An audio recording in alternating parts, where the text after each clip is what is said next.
Internet es el nuevo hogar del misterio.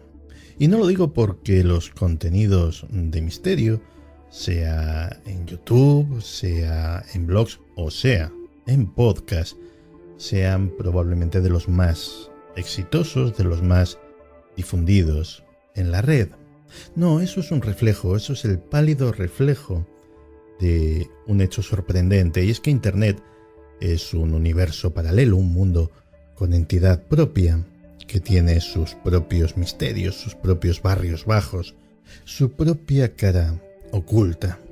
En abierto hay recursos para satisfacer cualquier curiosidad, cualquier apetencia morbosa, eso sin contar con el oscuro encanto de la dark web y todas las cosas horrendas que supuestamente contiene, las presuntas transmisiones en vivo de torturas y asesinatos, la contratación de asesinos a sueldo.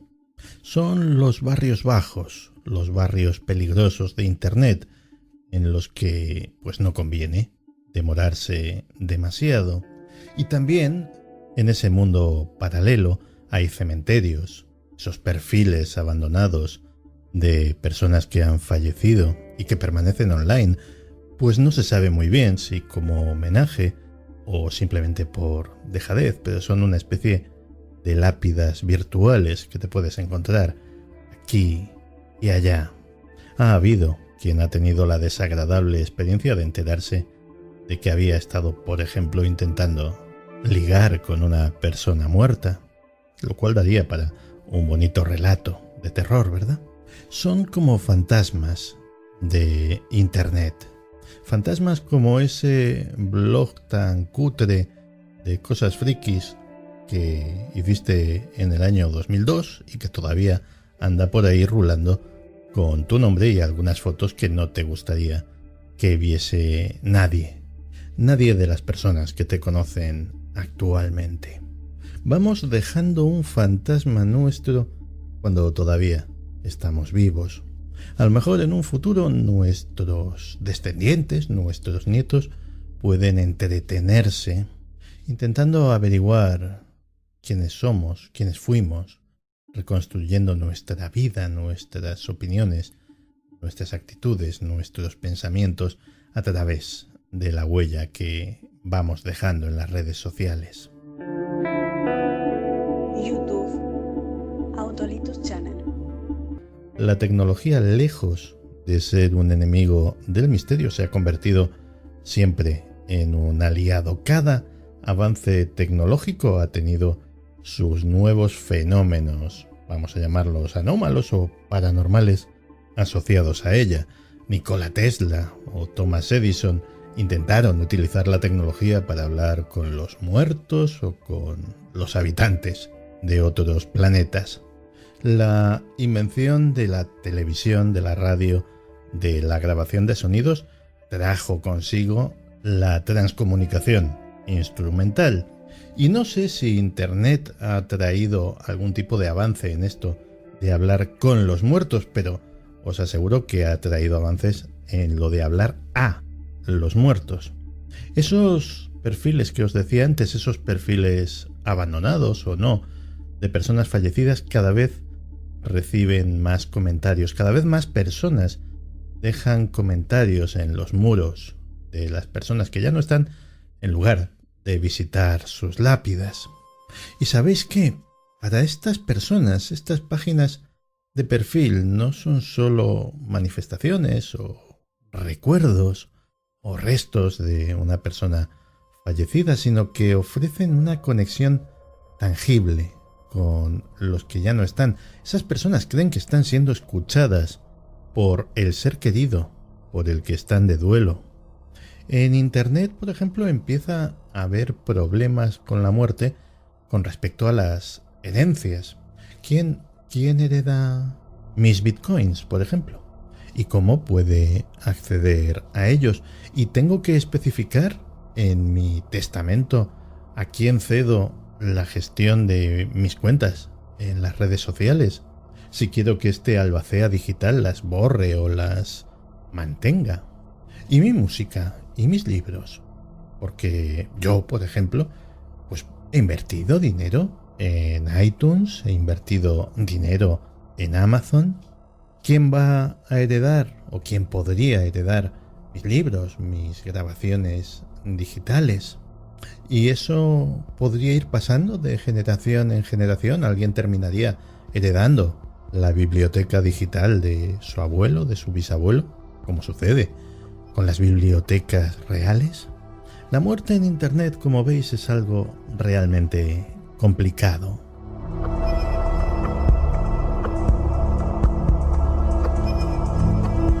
Pero volvamos al asunto del que hablábamos hace un momento.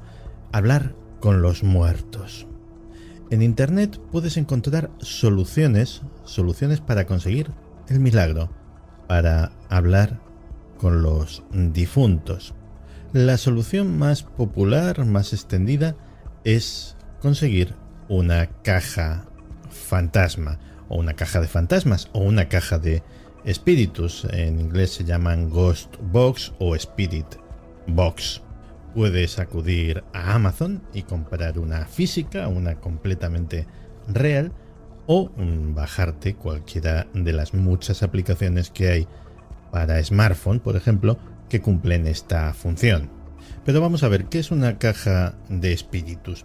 Pues es un dispositivo diseñado por un aficionado a la transcomunicación instrumental llamado Frank Sumption a principios de los años 2000 y que pronto cogió cierta popularidad entre los aficionados a estas cosas.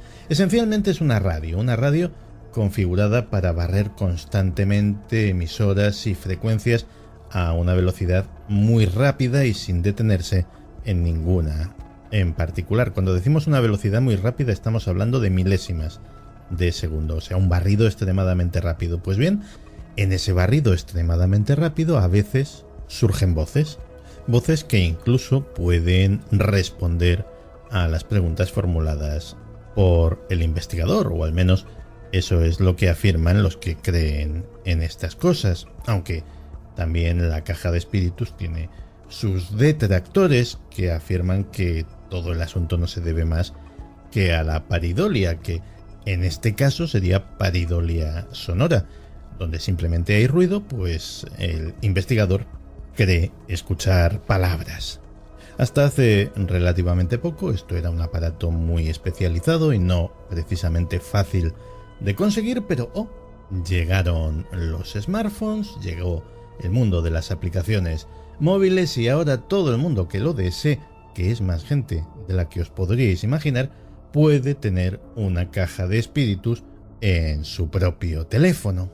Algunas de estas aplicaciones incluso se combinan con, por ejemplo, un detector de campos electromagnéticos y entonces se convierten y así se venden como un kit para el cazador de fantasmas.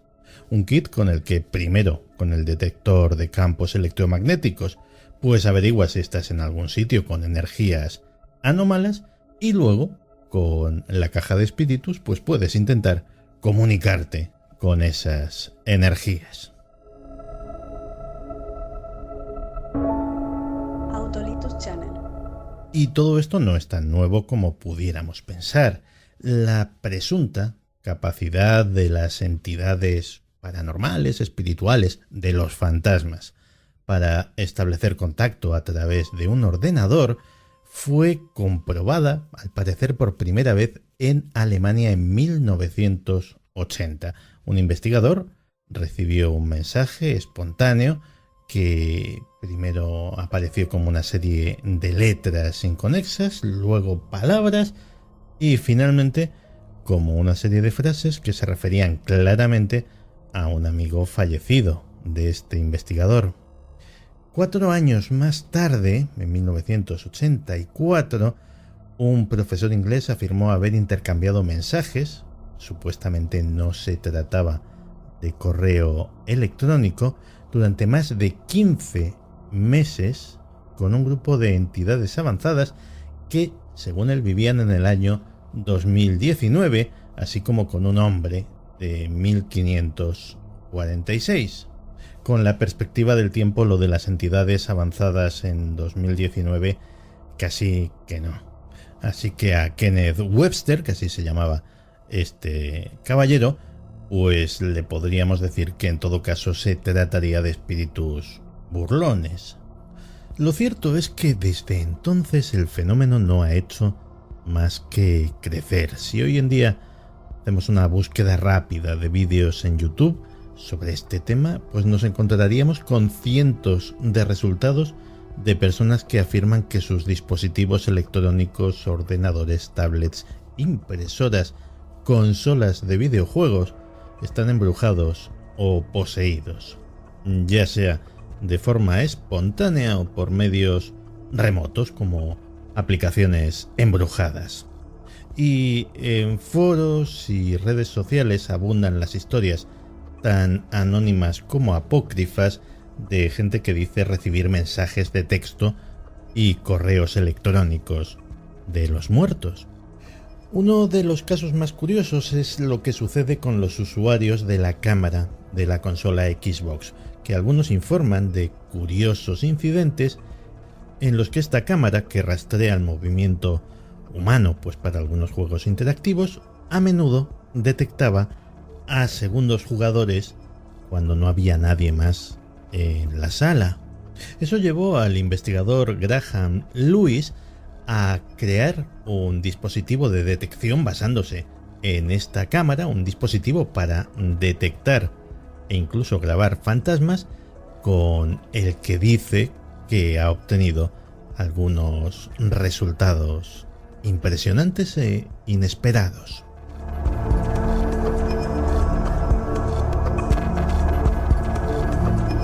Y más allá de los aparatos electrónicos o informáticos que pueden estar, digámoslo así, encantados o manipulados por una energía que no es de este mundo, que no es tangible, la cultura digital, la cultura de Internet, también nos ha traído historias de espacios digitales como páginas web, como videojuegos, que parecen estar malditos o encantados, o en los que suceden cosas extrañas. Una historia famosa en los círculos online es la del pueblo lavanda de Pokémon.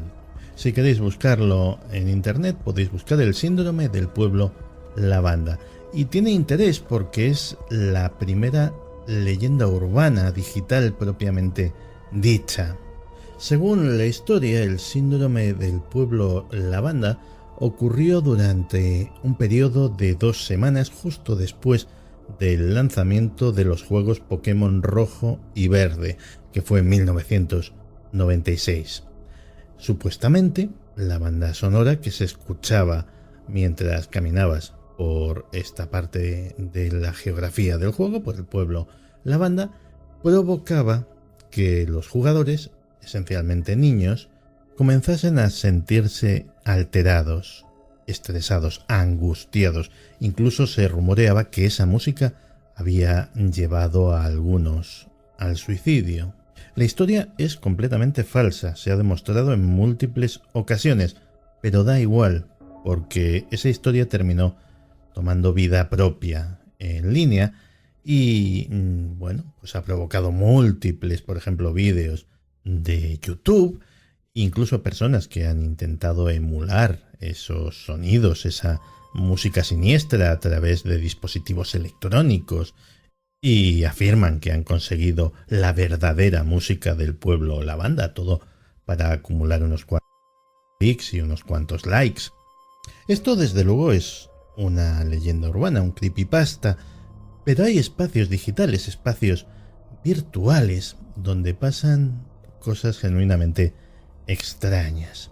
Y si no que se lo digan a Vini, un youtuber que se encontró con algo genuinamente siniestro en el lugar más inesperado.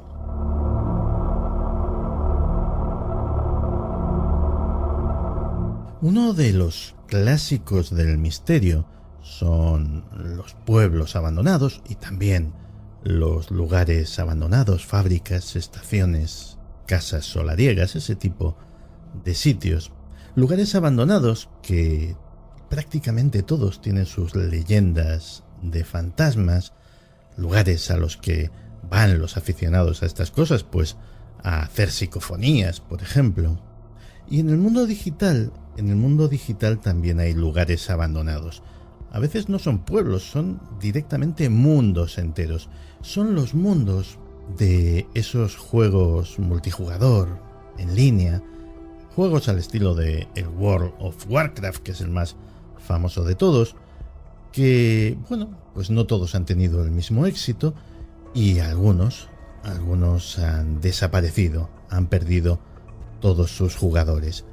Y por extraño que parezca, en alguno de estos juegos desiertos, en alguno de estos mundos digitales desiertos, todavía, por la razón que fuera o fuese, sus servidores permanecen activos. Uno de ellos es Active Worlds, un juego de estos que fue lanzado en 1995, que nunca llegó a ser precisamente el colmo de la popularidad, y este youtuber, Vini, consiguió acceso a uno de los servidores. La verdad es que es toda una experiencia extraña pasearse por uno de estos sitios diseñados para albergar a cientos o miles de jugadores y en los que de repente no hay absolutamente nadie. Es como pasear por una gran ciudad desierta, lo que muchos pudimos sentir durante el pasado confinamiento. Y Vini, vagando por allí, se encontró con un pueblo amurallado, también de aspecto especialmente extraño, al que no podía acceder, y en ese momento se le acercó un personaje enmascarado, con un disfraz carnavalesco de Pierrot, y que llevaba sobre él su nombre, Hitomi Fujiko. Vini asumió que se trataba de un personaje no jugador, de un bot controlado por el ordenador. Pero el personaje empezó a hacerle preguntas, empezó a mantener con él una conversación a un nivel demasiado sofisticado para tratarse de una máquina, y le decía cosas inquietantes como que los humanos no eran bien recibidos en aquel lugar.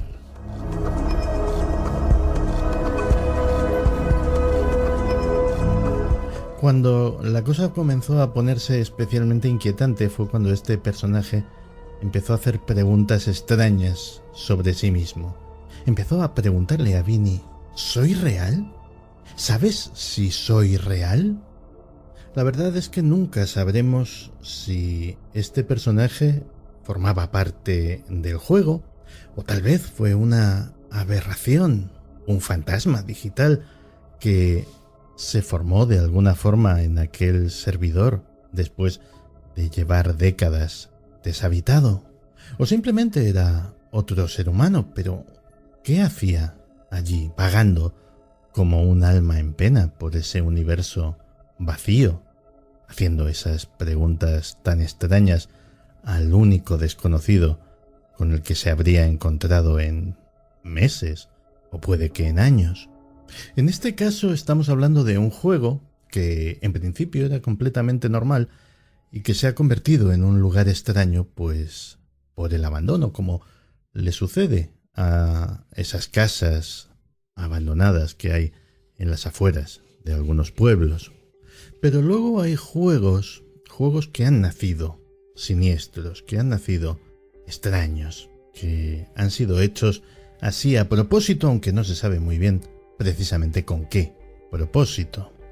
Uno de ellos yace enterrado en ese profundo pantano de rarezas siniestras que es la Dark Web.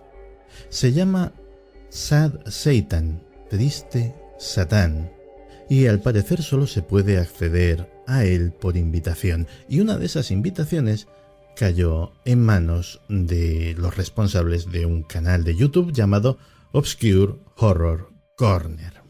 Allí podréis ver vídeos del juego, aunque es una experiencia inquietante.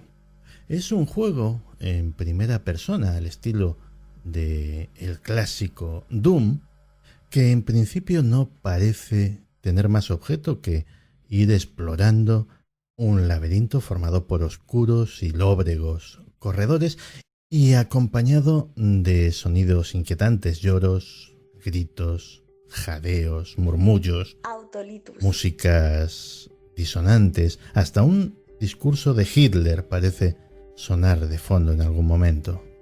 Y luego poco a poco van apareciendo imágenes casi subliminales relativas a violencia, a magnicidios, asesinatos, a pornografía infantil. Todo eso sin más objeto que sumir al jugador en una experiencia enervante y perturbadora.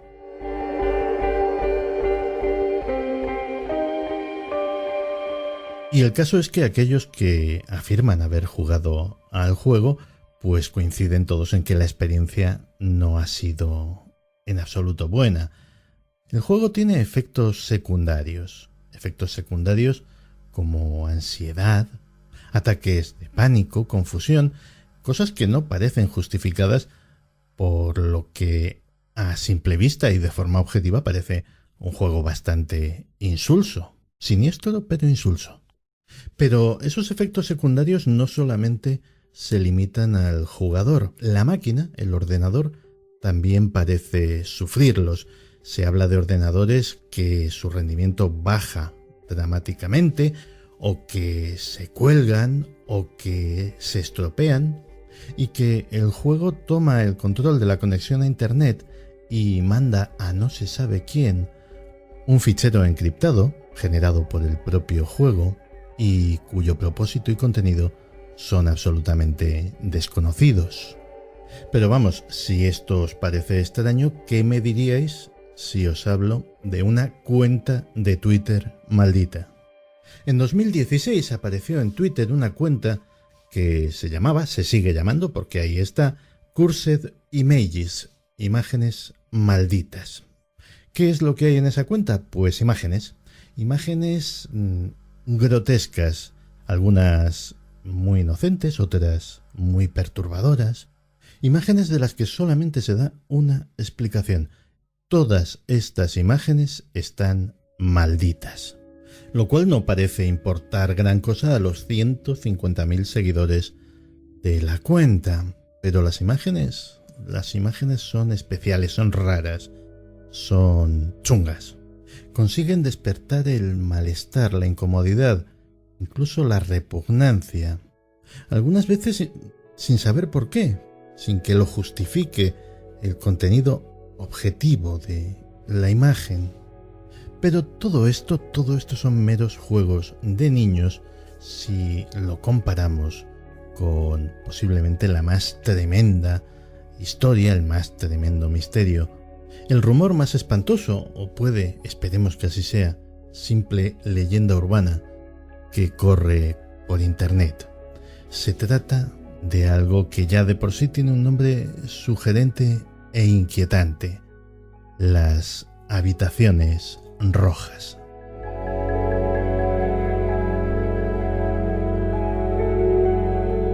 El término habitación roja surge en la película de 1983 Videodrome, en la que había una escena de tortura llevada a cabo en televisión, en vivo, en directo, y cuyo escenario era una habitación pintada de rojo. Así que una habitación roja es como se conoce básicamente a un sitio dentro de la Darknet que ofrece tortura real en directo, incluso asesinato. Es ir un paso más allá de las snuff movies. La persona accede a ella pagando una cuantiosa cantidad de dinero que se abona a través de bitcoins, y bueno, pues hay dos tipos de participantes: los que simplemente miran, que tienen una tarifa reducida, y luego puedes pagar por ordenar cosas, porque el verdugo, el ejecutante, lleve a cabo determinados actos sobre la víctima. Habría dos tipos de estas habitaciones rojas.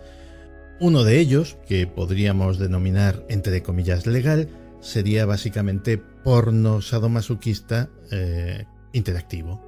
La víctima en realidad no sería tal, sino que habría dado su consentimiento de que se hicieran sobre ella pues determinadas cosas y nunca se traspasarían los límites que impone lógicamente el Código Penal. Y luego estarían los otros sitios donde la víctima sería propiamente una víctima inocente sobre la que el público descargaría pues todas sus perversiones enfermizas y sus gustos dementes, llegando a la mutilación y el asesinato. Y aunque hay debate, como lo hubo con las snuff movies, sobre si estas habitaciones rojas existen o no existen, lo cierto es que en Filipinas cumple condena una auténtica basura humana llamada Peter Scully, que cumple su condena por los cargos de pornografía infantil, violación y asesinato. Y al parecer, Peter Scully sí que mantenía en la dark web una habitación roja donde pues se cometían toda clase de atrocidades para el público que pagaba por ello. Yo personalmente prefiero pensar que todo esto es una mera leyenda urbana, pero lo cierto es que las capacidades de streaming, de enviar vídeo en tiempo real que tiene el actual Internet y la capacidad de pagos anónimos que ofrece el Bitcoin, pues lo cierto es que hace posible que se lleve a cabo una actividad de este tipo. YouTube, Autolitus Channel.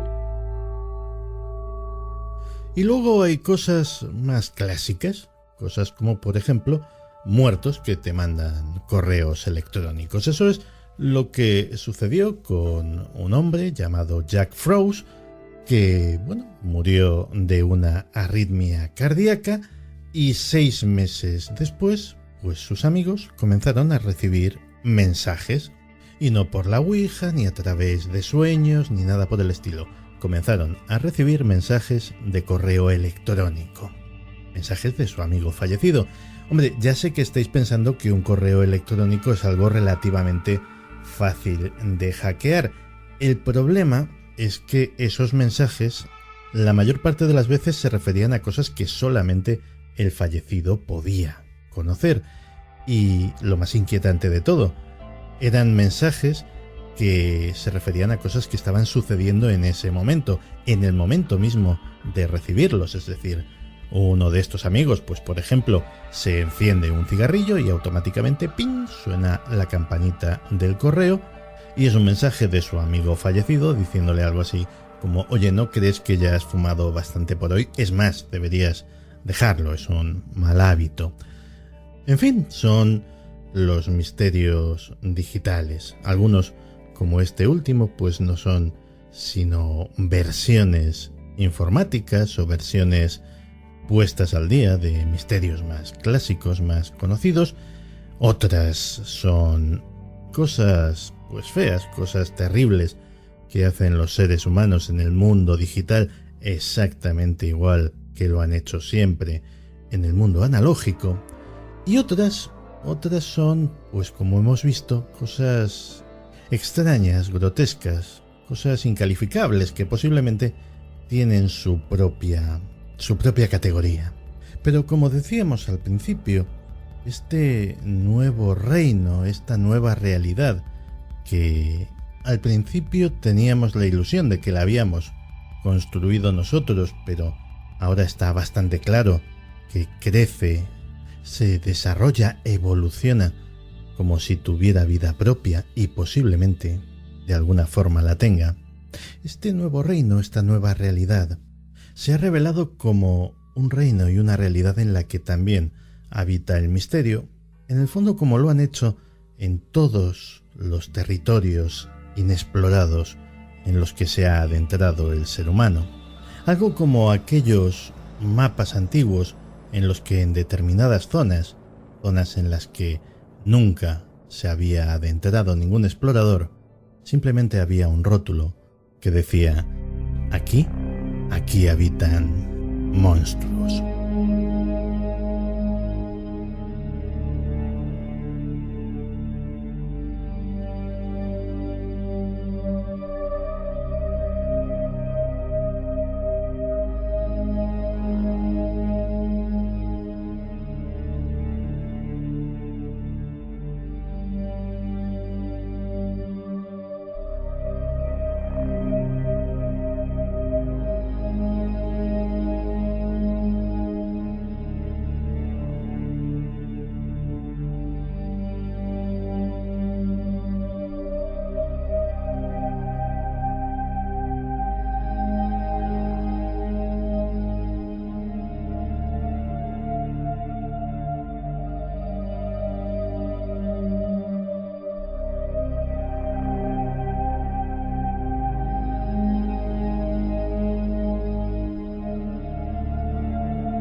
Autolitus Channel.